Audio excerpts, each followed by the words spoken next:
Yorkshire vet Peter Wright never takes himself too seriously. Remind him he's the nation's best-loved vet and all you'll get is a self-deprecating chuckle. But for the star of Channel 5's popular documentary series, The Yorkshire Vet, it's a wholly accurate description.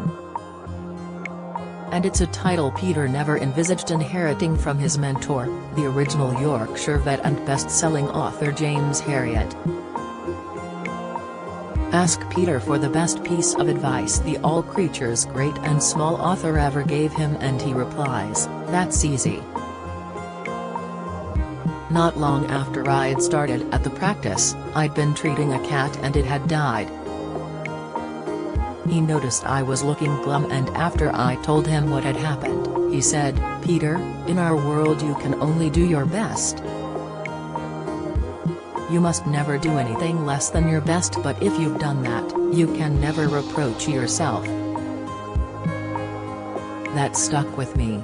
Born and bred in the North Yorkshire market town of Thirsk, the same place Herriot, real name Alf White, relocated to from his native Scotland, Peter, 66, has spent almost his entire career amid the same stunning countryside. He started working with Herriot while studying veterinary science at Liverpool University in the 1970s and soon became immersed in the rural vet's world that then also included Herriot's partner Donald Sinclair, the real-life Siegfried Farnan in the books, and celebrated characters such as Mrs. Pumphrey and her pampered pooch Tricky Woo. It's at this juncture I should point out that Peter and I go back a way. More than 30 years ago, another national newspaper sent me to Thirsk to visit the famous practice at 23 Kirkgate, then headed by Herriot's son Jim White, now 80 and retired, and I spent the day with Peter on his rounds. When I remind him of the animals we saw back then, he instantly recalls all the owners and where they are now. But even then, the country life recounted in the Herriot books was swiftly changing, and as Peter's latest book confirms, it is even more unrecognizable today. Visits in those days inevitably involved a chat, a nice brew and, if you were very lucky, a slice of cake, he writes. Life was simpler then and, although the days flashed past, it was a more sedate pace of life than life today.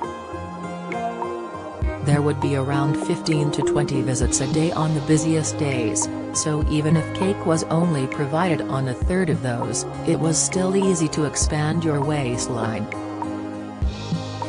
Tea and a natter were the rule of thumb wherever you went. Speaking to the Daily Express this week about his new book, The Tales and Tales of a Yorkshire Vet, Peter confirms, a lot of the small farms have disappeared. The farmers' sons and daughters look at how their fathers have struggled to make ends meet over the years, working 7 days a week. Their children think, "This isn't for me." So the farms and the land that goes with them get sold off to larger enterprises. Perhaps even more concerning is the change Peter has noticed in livestock's behavior towards human beings. "I've been attacked by cattle more in the last few years of my career than at any other time," he says. "I think the reason for that is that farms nowadays have become bigger and much more mechanized. Small family farms where the farmers would walk among their livestock, shaking bedding up with a pitchfork and filling feeding troughs from bags of food aren't common anymore, so cattle don't get used to close contact with people. Nowadays, on the big farm units, cattle are often attended by somebody who drives in with a tractor and rolls big bales of bedding out. So when a human being comes along, they look at him or her and think, 'What's that?'" Peter also points out the increasing numbers of continental cattle being farmed in Yorkshire and the rest of the UK. The Limousin and Charolais breeds, for instance, are naturally more aggressive than traditional British beef breeds, like Shorthorn, Dexter, and Aberdeen Angus. It's become more of a dangerous job. I know of 2 people who've been killed in fields full of cows over the past few years. Someone else I know, a respected vet very familiar with farm animals, was brought down and trampled while walking on a footpath with her young son and dog. She told her son to run, which he did, as did the dog. But the cow broke 2 of her ribs and, when she put up her arm to protect her head, it kicked her again and broke her wrist too. Not that Peter's love for his work, and the people and animals whom fill his rural idyll, is in any way diminished. His new book is full of the sort of stories viewers of the Yorkshire vet have come to love, from trying to trim the claws of the world's most cantankerous cat to a late-night chase of a flightless bird called the rhea. He also recounts the miraculous recovery of a dog that lost half its skin after being bitten by a snake and the bizarre case of a horse with a rat's tooth buried deep inside its jaw. Another valuable lesson Peter has learned from his late mentor is how to delegate more strenuous jobs to younger members of the practice. The jobs like castrating calves, which can be a bit of a rodeo, he says. When Alf, James, saw an entry in the daybook like that in his later days, he would consult an imaginary crystal ball on the office desk and say, "Peter, the mists are clearing and I can see a young, fit man going out to do that job." And he'd put my initials down beside the job. However, the demands of Peter's TV job, the Yorkshire Vet is now on its 16th series, such is its success, along with his veterinary responsibilities means he still often works a 6-day week. It's a schedule that has scarcely changed over the years and which he says is probably the reason why his daughter Emily, 35, a criminologist and electrician's son Andrew, 33, didn't follow him into the profession.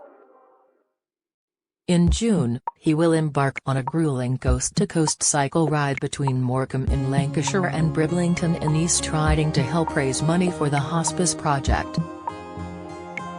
The Yorkshire Vet has ensured Peter is recognised far beyond the confines of his corner of North Yorkshire, and he and Lynn have had the chance to see more of the world in recent years, including India. He says, "I was standing in awe in front of the Taj Mahal one day when there was a tap on my shoulder and I turned to see a husband with his wife who said, 'I know you from somewhere.' As soon as I opened my mouth and he heard my accent, he exclaimed, 'I know, Yorkshire Vet,' and this couple were from Melbourne. They'd seen me on Australian TV. The thing I'm most proud of about the program is that it appeals to children from 4 years old to fans in their 90s. There's not many shows can say that." His old boss James Harriott would surely approve. The Tales and Tales of a Yorkshire Vet by Peter Wright, Martel Books, £20, is published on Thursday. To order, visit Express Bookshop. Or call the Express Bookshop on 020-3176-3832. The Yorkshire Vet is on Tuesdays at 8 p.m. on Channel 5. To donate to Peter's cycle ride for Harriet Hospice Home Care, go to justgiving.com/campaign/VeetPeterWright.